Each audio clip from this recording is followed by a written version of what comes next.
ಫಾಲ್ಗುಣ ಮಾಸದ ಹುಣ್ಣಿಮೆಯನ್ನು ಹೋಳಿ ಹಬ್ಬದ ದಿನವೇ ಆಚರಿಸುವುದರಿಂದ ಹೋಳಿ ಹುಣ್ಣಿಮೆ ಎಂದು ಕರೆಯುತ್ತಾರೆ. ಅತ್ಯಂತ ಶಕ್ತಿಶಾಲಿಯಾದ ಹುಣ್ಣಿಮೆಗಳಲ್ಲಿ ಹೋಳಿ ಹುಣ್ಣಿಮೆಯು ಒಂದು. ಲಕ್ಷ್ಮೀ ದೇವಿಯು ಸಂಪತ್ತು ಸಮೃದ್ಧಿಯ ದೇವತೆ. ಈ ದಿನ ಲಕ್ಷ್ಮೀ ಜಯಂತಿಯನ್ನು ಕೂಡ ಆಚರಿಸಲಾಗುತ್ತದೆ. ಕ್ಷೀರಸಾಗರದ ಮಹಾಮಂಥನದ ಸಮಯದಲ್ಲಿ ಲಕ್ಷ್ಮೀ ದೇವಿಯು ಫಾಲ್ಗುಣ ಪೂರ್ಣಿಮೆಯ ದಿನವೇ ಜನಿಸಿದಳು ಎಂದು ಪುರಾಣಗಳು ಹೇಳುತ್ತವೆ. ಹಾಗಾಗಿ ಪ್ರತಿ ವರ್ಷ ಹೋಳಿ ಹುಣ್ಣಿಮೆಯ ದಿನ ಲಕ್ಷ್ಮೀ ಜಯಂತಿಯನ್ನು ಕೂಡ ಆಚರಿಸಲಾಗುತ್ತದೆ. ಈ ದಿನ ಶ್ರದ್ಧಾ ಭಕ್ತಿಯಿಂದ ಲಕ್ಷ್ಮೀ ದೇವಿಯನ್ನು ಪೂಜಿಸಿದರೆ ಖಂಡಿತ ಸಂತುಷ್ಟಳಾಗಿ ಅನುಗ್ರಹಿಸುತ್ತಾಳೆ. ಇದರಿಂದ ನೀವು ಜೀವನದಲ್ಲಿ ಧನ ಧಾನ್ಯಕ್ಕೆ ಸಂಬಂಧಿಸಿದ ಸಮಸ್ಯೆಗಳನ್ನು ಎದುರಿಸುವ ಅವಶ್ಯಕತೆ ಇರುವುದಿಲ್ಲ. ಹುಣ್ಣಿಮೆ ಪೂಜೆಯನ್ನು ಇಷ್ಟೂ ದಿನ ಮಾಡದೇ ಇದ್ದರೂ ಹೋಳಿ ಹುಣ್ಣಿಮೆಯ ದಿನ ವಿಶೇಷವಾಗಿ ಲಕ್ಷ್ಮೀ ಜಯಂತಿ ಇರುವುದರಿಂದ ತಪ್ಪದೆ ಶ್ರದ್ಧಾ ಭಕ್ತಿಯಿಂದ ಲಕ್ಷ್ಮಿಯನ್ನು ಪೂಜಿಸಿದರೆ ಸಕಲವೂ ಪ್ರಾಪ್ತಿಯಾಗುತ್ತದೆ. ಈ ವರ್ಷ ಮಾರ್ಚ್ 14 ಶುಕ್ರವಾರ ಹೋಳಿ ಹುಣ್ಣಿಮೆಯನ್ನು ಆಚರಿಸಲಾಗುತ್ತದೆ. ಈ ದಿನವೇ ಚಂದ್ರಗ್ರಹಣ ಕೂಡ ಬಂದಿದೆ. ಹುಣ್ಣಿಮೆಯ ದಿನ ವಿಶೇಷವಾಗಿ ಭಗವಾನ್ ವಿಷ್ಣು ಮತ್ತು ತಾಯಿ ಲಕ್ಷ್ಮಿಯನ್ನು ಪೂಜಿಸಲಾಗುತ್ತದೆ.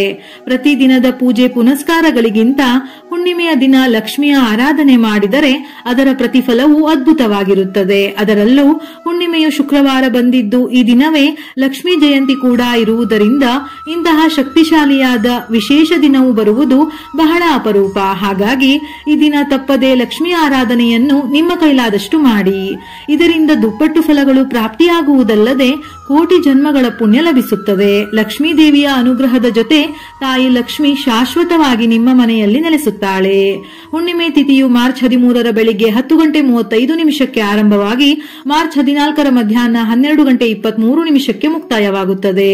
ಹೋಳಿ ದಹನವು ಕೆಟ್ಟದ್ದರ ಮೇಲಿನ ಒಳ್ಳೆತನದ ವಿಜಯದ ಸಂಕೇತವಾಗಿದೆ. ಇದನ್ನು ಸ್ಮರಣಾರ್ಥವಾಗಿ ಆಚರಿಸಲಾಗುತ್ತದೆ. ಹಿರಣ್ಯಕಶ್ಯಪುವಿನ ಸಹೋದರಿ ಹೋಲಿಕಾ ಪ್ರಹ್ಲಾದನನ್ನು ಬೆಂಕಿಯಲ್ಲಿ ಸುಡಲು ಪ್ರಯತ್ನಿಸಿರುವುದು ಕೂಡ ಇದೇ ದಿನವೆಂದು ಹೇಳುತ್ತಾರೆ. ಆದರೆ ಭಗವಾನ್ ವಿಷ್ಣುವು ಪ್ರಹ್ಲಾದನನ್ನು ರಕ್ಷಿಸಿ ಹೋಲಿಕಾಳನ್ನು ಬೂದಿ ಮಾಡಿದನು. ಹಾಗಾಗಿ ಈ ದಿನದಂದು ಅಗ್ನಿದೇವನನ್ನು ಪೂಜಿಸಿ ಧಾನ್ಯಗಳು, ಬಾರ್ಲಿ, ಸಿಹಿ ತಿಂಡಿಗಳನ್ನು ಅಗ್ನಿದೇವನಿಗೆ ಅರ್ಪಿಸುತ್ತಾರೆ. ಅದಕ್ಕಾಗಿಯೇ ಹೋಳಿಯ ದಹನದ ಭಸ್ಮವನ್ನು ಅತ್ಯಂತ ಪವಿತ್ರವೆಂದು ಹೇಳುತ್ತಾರೆ. ದಹನದ ಭಸ್ಮವನ್ನು ಮನೆಗೆ ತಂದು ಅದನ್ನು ದೇವರ ಮನೆ ಅಥವಾ ಪವಿತ್ರ ಸ್ಥಳದಲ್ಲಿ ಇಡುವುದಕ್ಕೆ ವಿಶೇಷ ಮಹತ್ವವಿದೆ. ಹಿಂದೂ ಧರ್ಮದಲ್ಲಿ ಹುಣ್ಣಿಮೆಯನ್ನು ಭಗವಾನ್ ವಿಷ್ಣು ಲಕ್ಷ್ಮೀ ದೇವಿಗೆ ಅರ್ಪಿಸಲಾಗಿದೆ. ಹುಣ್ಣಿಮೆಯ ದಿನದಂದು ಬೆಳಿಗ್ಗೆ ಬೇಗನೆ ಎದ್ದು ಸ್ನಾನ ಮಾಡಿ ಶುಭ್ರವಾದ ಬಟ್ಟೆಗಳನ್ನು ಧರಿಸಿ, ಈ ದಿನ ಸಾಧ್ಯವಾದರೆ ಹಳದಿ ಬಟ್ಟೆಗಳನ್ನು ಧರಿಸಿದರೆ ಉತ್ತಮ. ಪೂಜೆ ಮಾಡುವ ಸ್ಥಳದಲ್ಲಿ ಅಂದರೆ ದೇವರ ಮನೆಯಲ್ಲಿ ಗಂಗಾಜಲ ಅಥವಾ ಅರಿಶಿನದ ನೀರನ್ನು ಸಿಂಪಡಿಸಿ ಶುದ್ಧಗೊಳಿಸಿ ನಂತರ ಪೂಜೆಯನ್ನು ಪ್ರಾರಂಭಿಸಬೇಕು. ಈ ದಿನದಂದು ಭಗವಾನ್ ವಿಷ್ಣುವಿನ ನರಸಿಂಹ ಅವತಾರವನ್ನು ಪೂಜಿಸಲಾಗುತ್ತದೆ. ಇದರ ಜೊತೆಯಲ್ಲಿ ಈ ದಿನ ತಾಯಿ ಲಕ್ಷ್ಮಿಯನ್ನು ಕೂಡ ವಿಶೇಷವಾಗಿ ಪೂಜಿಸಬೇಕು.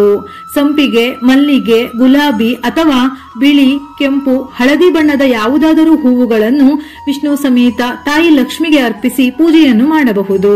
ಈ ದಿನ ವಿಶೇಷವಾಗಿ ವಿಷ್ಣು ಮತ್ತು ಲಕ್ಷ್ಮಿಯ ವಿಗ್ರಹವಿದ್ದರೆ ಪಂಚಾಮೃತ ಅಭಿಷೇಕ ಮಾಡಿದರೆ ಬಹಳ ಶ್ರೇಷ್ಠ. ಸಾಧ್ಯವಿಲ್ಲವೆಂದಾದರೆ ದೇವರ ನೈವೇದ್ಯಕ್ಕೆ ಪಂಚಾಮೃತ ಅಥವಾ ಬೆಲ್ಲವನ್ನು ಅರ್ಪಿಸುವುದು ಉತ್ತಮ.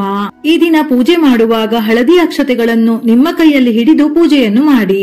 ಪೂಜೆಯ ನಂತರ ಮನೆಯಲ್ಲಿರುವ ಹಿರಿಯರಿಗೆ ನಮಸ್ಕರಿಸಿ ನಂತರ ಆ ಅಕ್ಷತೆಯನ್ನು ನಿಮ್ಮ ಮನೆಯ ಹಿರಿಯರು ಆಶೀರ್ವಾದದ ರೂಪದಲ್ಲಿ ನಿಮ್ಮ ತಲೆಯ ಮೇಲೆ ಹಾಕಬೇಕು. ಇದರಿಂದ ಅಕ್ಷತೆಯ ರೂಪದಲ್ಲಿ ಸಾಕ್ಷಾತ್ ವಿಷ್ಣುವೇ ನಿಮಗೆ ಆಶೀರ್ವಾದವನ್ನು ನೀಡುತ್ತಾನೆ. ಅಲ್ಲದೆ ಈ ದಿನ ವಿಷ್ಣು ಸಹಸ್ರನಾಮವನ್ನು ಪಠಿಸುವುದು ಅಥವಾ ಕೇಳಿದರೆ ತುಂಬಾ ಒಳ್ಳೆಯದು. ಇಲ್ಲವಾದರೆ ವಿಷ್ಣುವಿಗೆ ಸಂಬಂಧಪಟ್ಟಂತಹ ಮಂತ್ರ ಶ್ಲೋಕಗಳನ್ನು ತಪ್ಪದೆ ನಿಮ್ಮ ಕೈಲಾದಷ್ಟು ಜಪಿಸಿ. ಇದರ ಜೊತೆಯಲ್ಲಿ ಲಕ್ಷ್ಮೀ ಜಯಂತಿ ಇರುವುದರಿಂದ ಹುಣ್ಣಿಮೆಗೆ ಲಕ್ಷ್ಮಿಯನ್ನು ಪೂಜಿಸುವುದರಿಂದ ಶ್ರೀ ಸೂಕ್ತ, ಕನಕದಾರ ಸ್ತೋತ್ರ, ಲಕ್ಷ್ಮೀ ಅಷ್ಟೋತ್ತರ ಇವುಗಳನ್ನು ಕೇಳುವುದರಿಂದ ಅಥವಾ ಹೇಳುವುದರಿಂದ ಒಳ್ಳೆಯ ಫಲಗಳು ಪ್ರಾಪ್ತಿಯಾಗುತ್ತದೆ. ಈ ದಿನ ಮನೆಯಲ್ಲಿ ಹೆಣ್ಣು ಮಕ್ಕಳು ಕುಂಕುಮಾರ್ಚನೆ ಮಾಡಿದರೆ ಬಹಳ ಒಳ್ಳೆಯದು. ಇದರಿಂದ ಆ ಮನೆಯಲ್ಲಿ ಉತ್ತಮ ಆರೋಗ್ಯ, ಧನ ಸಂಪತ್ತುಗಳು ವೃದ್ಧಿಯಾಗುತ್ತದೆ.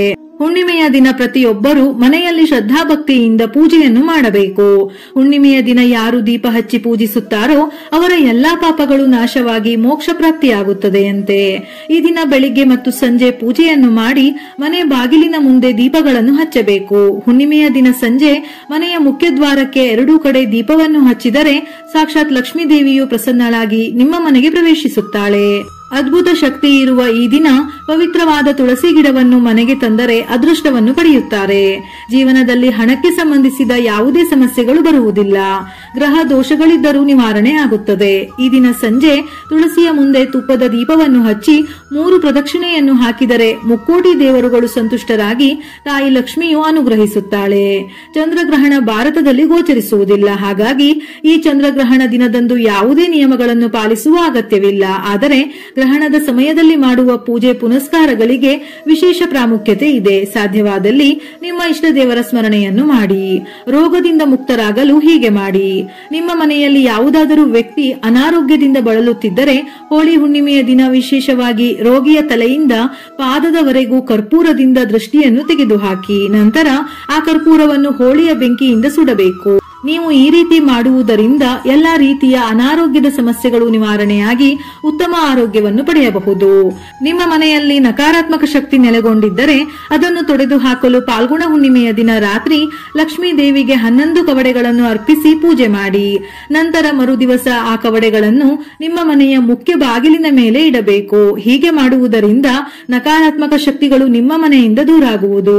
ಮರುದಿನ ಬೆಳಿಗ್ಗೆ ಹೋಳಿಯ ಭಸ್ಮವನ್ನು ಕೆಂಪು ಬಟ್ಟೆಯಲ್ಲಿ ಕಟ್ಟಿ ಅದರೊಂದಿಗೆ ಸ್ಫಟಿಕದ ಶ್ರೀಯಂತ್ರ, ಬೆಳ್ಳಿಯ ನಾಣ್ಯ ಮತ್ತು 5 ಅರಿಶಿನ ಕೊಂಬುಗಳನ್ನು ಸೇರಿಸಿ ನಿಮ್ಮ ಮನೆಯಲ್ಲಿ ಹಣ ಇಡುವ ಸ್ಥಳದಲ್ಲಿ ಇರಿಸಿ. ಇದರಿಂದ ಉದ್ಯೋಗ ಮತ್ತು ವ್ಯಾಪಾರದಲ್ಲಿ ಶೀಘ್ರ ಪ್ರಗತಿ ಕಂಡುಬರುತ್ತದೆ, ಸಂಪತ್ತು ವೃದ್ಧಿಯಾಗುತ್ತದೆ. ಹೋಳಿಯ ದಹನದ ಸಮಯದಲ್ಲಿ 7 ಬಾರಿ ಪ್ರದಕ್ಷಿಣೆ ಹಾಕಿ. ಪ್ರತಿ ಬಾರಿ ಒಂದೊಂದು ವೀಳ್ಯದೆಲೆಯನ್ನು ಅರ್ಪಿಸುತ್ತಾ 7 ಪ್ರದಕ್ಷಿಣೆಯನ್ನು ಹಾಕಿದರೆ ಲಕ್ಷ್ಮಿ ಸಂತುಷ್ಟಳಾಗಿ ಸಂತೋಷ ಸಮೃದ್ಧಿಯನ್ನು ಅನುಗ್ರಹಿಸುತ್ತಾಳೆ.